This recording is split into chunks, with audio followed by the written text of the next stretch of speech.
నూలులో శతాబ్దాల గౌరవం, పట్టు పరంపరకు ప్రతీక, సంప్రదాయానికి శాశ్వత చిరునామా సఖీ. నమస్తే రమగారు. నమస్తే జయ. రమగారు, పౌర్ణమి మనము ప్రతి నెల వస్తూ ఉంటుంది, చేసుకుంటూ ఉంటాం.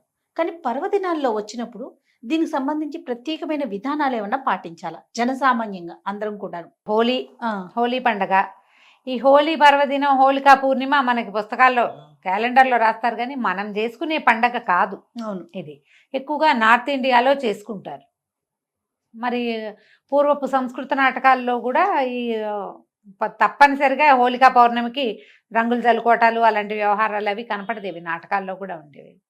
మామూలుగా మనం కార్తీక పౌర్ణమి, శ్రావణ పౌర్ణమి చేసుకుంటాం కదా, మధ్యలో ఏరువాక పున్నాలు అంటారు. ఇలా ఏవో పౌర్ణమి నోములు ఉంటాయి, పున్నం నోములు ఉంటాయి, 33 పున్నాల నోము.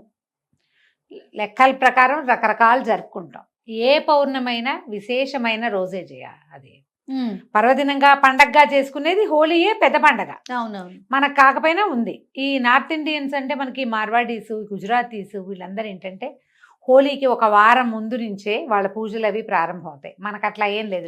ఆ రోజులు రంగులు చల్లుకోవడం, సినిమాలు వాటి చూసి మనకి సినిమాల్లో ఒక ఈవెంట్గా కనపడుతుంది కాబట్టి మనం ఒక ఈవెంట్గా చేసుకుంటున్నాం. మనం అసలు నిజంగా దాని విధి విధానాలు తెలియవు, మనకి పూజా విధానమే తెలియదు కదా రమ్మగారు. తెలియదు మనకి, ఊరికే రంగులు చల్లుకోవటమే తెలుసు. వాళ్ళు దాన్ని పూజగా కూడా జరుపుకుంటారు. ఓ వారం ముందు నుంచే దేవాలయ దర్శనాలకు వెళ్తారు. పెళ్లి పనులు అవి ఉంటే చెయ్యరట. వారం ముందు నుంచి కీడు ఆ రోజుతోటి అది విడుస్తుందంటారు వాళ్ళ పద్ధతులు. మనకు అవేం తెలియవు. మేము కూడా ఈ మధ్య తెలుసుకున్నాను. నేను కొత్త కొత్త బంధువుల రాకల వల్ల తెలుస్తున్నాయి, కానీ లేకపోతే మనకు అసలు తెలియనే తెలియదు. ఏ పౌర్ణమైనా మనకి పర్వదినమే. పౌర్ణమి నాడు మనకి ఎట్లా అంటే, ఇప్పుడు మామూలుగా మనం చాంద్రమానం కదా మన కథ అంతా. చాంద్రమానంలోనే మనం అన్ని పండగ పర్వదినాలు పండుగలు చేసుకుంటాం. మనం ఒక సౌరమానపు పండగ ఏమిటి మంది, మకర సంక్రమణం ఒక్కటే, అంతే. మిగిలినవన్నీ చంద్రుడితోటే మన పండగలన్నీ ఉంటాయి. శ్రీరామనవమను, కృష్ణాష్టమను, వినాయక చవితను కదా, బలిపాడ్యమి దగ్గర నుంచి బాయిదూజను అది కూడా చేస్తాం కదా, భగినీ హస్త భోజనం. అవునండి కదా, యమ ద్వితీయ, ఇవి చూడు అన్ని తిథుల ప్రకారమే ఉంటాయి. అయితే ప్రతి తిథులకి ప్రతి నెలలోనూ మొదటి ఎండలో వచ్చేది పౌర్ణమి. ఈ పౌర్ణమి నాడు చంద్రుడు పూర్ణ కళలతోటి కనపడతాడు. చంద్రుడు మనఃకారకుడు అని చెప్తారు.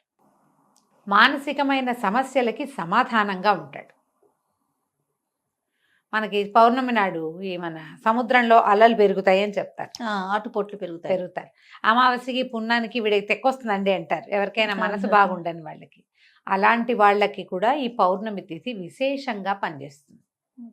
ఎవరైనా కూడా పౌర్ణమి నాడు లక్ష్మీనారాయణులను పూజించటం మంచిది, లలితాదేవిని పూజించటం మరీ మంచిది.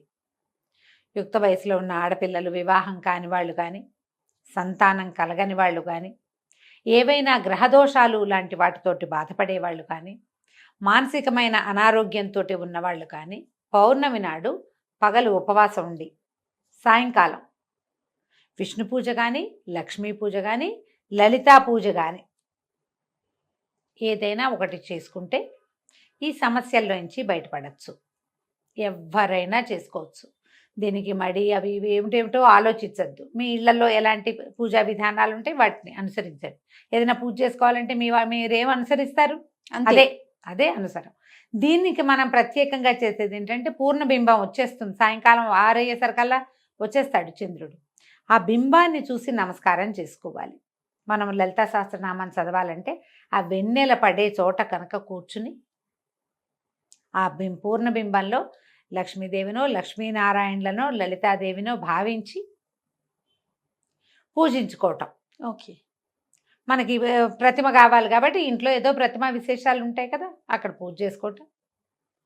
వెండి గిన్నెలో పాయసం, పాలతోటి పాయసం చేసి పరమాన్నం చేయటం. అన్నంతో, సేమ్యాలు కాదు, సగ్గు బియ్యం కాదు, అన్నం వేసి బియ్యంతో పాలు పోసి క్షీరాన్నం చేసి వెండి పాత్రలో వేసి నివేదన చేసి ఆ ప్రసాదం తీసుకుంటే మనకి ఈ సమస్యలు తీరుతాయని చెప్తారు. ఇది చాలా కాలంగా చాలామంది పాటించే పద్ధతి. నోముగా పెట్టుకోవద్దు. నోము అనుకోకండి, ఇది ఒక విధానం అంతే.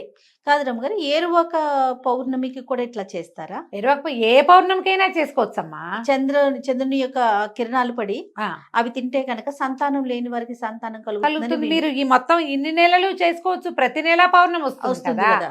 ప్రతి నెల చంద్రుడు అవే 15 కళలు నిండిపోయి కనపడతాడు మనకి.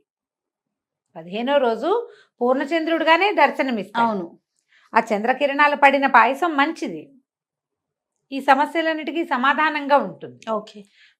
అమ్మాయిలకి కన్యలకి చక్కటి వరుడు వస్తాడు, సంతానం కలుగుతుంది, మానసికమైన ఆందోళన, స్ట్రెస్ తగ్గిపోతుంది, యాంగ్జైటీ లాంటి సమస్యలు ఉంటే అవన్నీ తగ్గుతాయి. ఏమైనా గ్రహ బాధలు ఉంటాయి, చాలా మందికి ఉంటాయి కదా జాతకం ప్రకారం, వాళ్ళు ఎవరైనా ఇది చేసుకోవచ్చు. పగలు కాస్త తేలిగ్గా తినటం, అన్నం తినకండి, ఇంకేదో టిఫిన్ ఏదో తినండి మీ ఓపిక ప్రకారం. చీకటి పడేసరికల్లా చక్కగా స్నానం చేసి, లేదా ఆరోగ్యం లేకపోతే కాళ్ళు చేతులు మొహం కడుక్కొని పొద్దున్నుంచి ఇవి నా బట్టలు మార్చేసుకోండి, బట్టలు మార్చుకోవటం. తర్వాత కాస్త క్షీరాన్నం చేసుకుని బంగారు పువ్వు వేసిన వెండి కంచంలో కానీ, లేదా చిన్న పాత్ర ఇంతది, మిగిలిన పాయసం ఇంట్లో లోపల దేవుడి దగ్గర పెట్టుకోండి. చిన్న వెండి గిన్నెలో పాయసం పెట్టండి, ఆ చంద్రకిరణాలు పడేలాగా పెట్టుకోండి బయట, అక్కడ కూర్చోండి. చంద్రబింబాన్ని చూస్తూ నమస్కారం చేసుకుని అందులో పరమాత్మను అమ్మవారిను భావించి చదువుకోండి. మీరు ఏం చదువుకోదలిస్తే అది. ఏదైనా ధ్యానం చేసుకుంటాము, చదువుకోవటాలు అవి మాకు రావండి, మెడిటేషన్ చేస్తామంటే చంద్రకిరణాలు పడే చోట కూర్చొని మెడిటేట్ చేసుకోండి. ఓకే. బ్రీదింగ్ ఎక్సర్సైజ్ చేస్తారు చాలామంది, అవును, అలాంటివైనా పర్వాలేదు. ఆ పాయసాన్ని చంద్రుడికి నివేదన చేసి అది పుచ్చుకోండి. ఓకే, చాలా సమస్యలు తీరుతాయి. ఇప్పుడు హోలీ అంటే ఏదో పొద్దుటిపూట రంగులు చల్లుకుంటారు పిల్లలు సరదాగా, మనలాగా పెద్దవాళ్ళు ఏం చేస్తాం, మనం ఏం చెయ్యం. అవును, మనం అందరం రోడ్ల మీద పడి ఏం ఆడం కదా. ఆ రోజున ఇది అద్భుతమైన రోజు కాబట్టి మనం ఇది చేసుకోవచ్చు, విధానం చేయొచ్చు కదా. తప్పకుండా ప్రతి పౌర్ణమికి చేసుకోవచ్చు. పిల్లలకి అలవాటు చేయండి, చక్కగా ఇంటిల్లి పాది కూర్చుని చదువుకోవచ్చు, సహస్రనామం చదువుకోవచ్చు, విష్ణు సహస్రనామం చదవచ్చు, లలిత సహస్రనామం చదువుకోవచ్చు. సూర్య భగవానుడికి మనం ప్రతిరోజు ఉదయం చేస్తాం, నమస్కారం చేసుకుంటాం. అదే ఈయనకి 15 రోజులకి ఒకసారి, 15 రోజులకు ఒకసారి. తర్వాత ఏం చేస్తారంటే చంద్రుడికో నూలు పోగని ఎప్పుడైనా వింటారు కదా. ఈ నూలు పోగని ఒట్టి మాట కాదు చేయాలి, నెలపడుపు వస్తుంది కదా, చంద్రవంక వస్తాడు చూడు, అప్పుడు వస్త్రంలో నుంచి ఒక నూలు పోగు వేస్తారు, వేసేవాళ్ళు ఇది వరకు. చంద్రుడికి కట్టుకున్న వస్త్రంలో నుంచి ఒక్క పోగు తీసి చంద్రుడి కోసం వదిలిపెట్టేవాళ్ళు. జరిగేది క్రియ, అట్లా చేసేవాళ్ళు.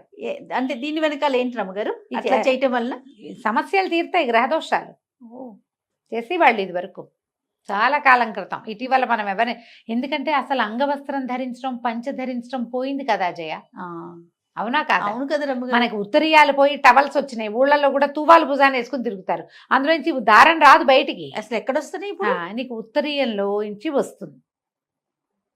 కండువా వేసుకునేవాళ్ళు కదా పల్చటివి, అందులో నుంచి వస్తాయి. కట్టుకున్న వస్త్రం నుంచి ఒక్క పోగు తీసి అట్లా పోగు అట్లా కంత కనపడతాడు కదా నెలపొడుపు, ఆ పొడిచినప్పుడు అట్లా చంద్రుడికి సమర్పించటం, చాలా సమస్యలు తీరేవి. ఇదివరకు అట్లా చేసేవాళ్ళు. అప్పుడు ఏం పాటించేవాళ్ళు జయ, ఇంత సోషల్ మీడియా లేదుగా పాత రోజుల్లో. వాళ్ళకి ఏం తెలుసు? వాళ్ళకి ఏం తెలుసు? శాస్త్రం తెలుసు, వాళ్ళకి విధానాలు తెలుసు, అందరూ చేయాలి సార్వజనిక. అసలు క్వశ్చన్స్ లేవు కదా రమ్మగారు, ప్రధానమైన పెద్దవాళ్ళు ఏం చేశారు, మనం ఇంట్లో అది ఫాలో అయిపోవటం, అంతేకాని అది ఎందుకు చేయాలి, అది చేయటం వల్ల ఏమొస్తుంది, ఏమి రాదు, నో క్వశ్చన్స్. అదే కదా. పౌర్ణమి నాడు రకరకాల దానం చేయొచ్చు జయ, బియ్యము, పాలు, పెరుగు, నెయ్యి అలాంటివి దానం చేసుకోవచ్చు. తెల్లటి వస్త్రాలు, ముత్యాలు, మల్లె పువ్వులు లాంటి తెల్లని పువ్వులు, ఇవన్నీ కూడా ఎవరికైనా ఇస్తే కూడా మంచిదే. ఓకే, పౌర్ణమి నాడు పగలిచ్చుకోవచ్చు, ఎవరికైనా దానం చేసుకోవచ్చు. దానం చేసినా మంచిదే, ఇలా మనం పూజ చేసుకున్నా మంచిదే. మీ అవకాశాన్ని బట్టి చేసుకోండి. తప్పకుండా. నమస్తే. నమస్తే.